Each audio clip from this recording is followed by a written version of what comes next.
Les manifestations du 20 octobre 2022 au Tchad sont à l'origine du décès de 50 personnes. À l'origine de ces marches, 7 partis politiques ont été suspendus. Il s'agit du Parti Les Transformateurs, le Front Populaire pour la Fédération, le Parti Socialiste Sans Frontières, les Patriotes, le Parti politique Al-Taqaddoum Al-Kaddoum, le Rassemblement pour la Justice et l'Égalité des Tchadiens et le Parti des Démocrates pour le Renouveau. Ils sont accusés de troubles à l'ordre public et à la sécurité de nature à porter atteinte à la sûreté de l'État et au bon fonctionnement des institutions républicaines.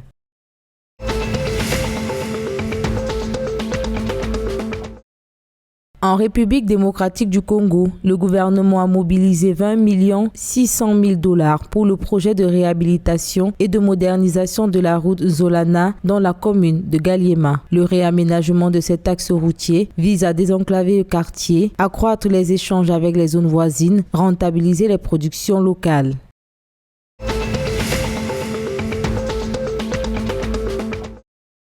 Le ministère de l'économie du Gabon a lancé le 20 octobre un nouvel emprunt obligataire par appel public à l'épargne d'une valeur de 175 milliards de francs CFA sur le marché financier de l'Afrique centrale. Les fonds levés permettront de soutenir l'activité économique nationale fortement impactée par la pandémie du Covid-19 et les effets de la guerre en Ukraine.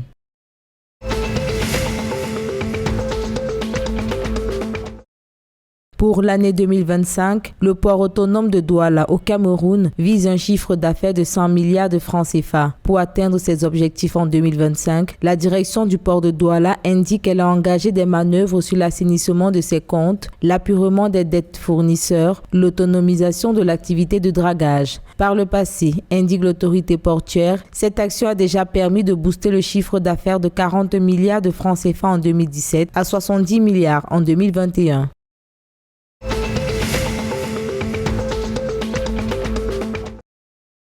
Du 20 au 22 octobre 2022, le ministère des Transports de la Guinée équatoriale organise des activités autour de la célébration de la Journée internationale des filles dans les technologies de l'information et de la communication. L'objectif derrière ces rencontres est de motiver, encourager et autonomiser les filles en leur donnant de meilleures qualifications pour le développement de projets, l'innovation et la résolution de problèmes liés aux nouvelles technologies. Un concours sera organisé avec des prix tels que des ordinateurs, des tablettes et des smartphones pour un suivi ultérieur dans le développement de projets technologiques pouvant apporter des solutions aux problèmes dans leur communauté.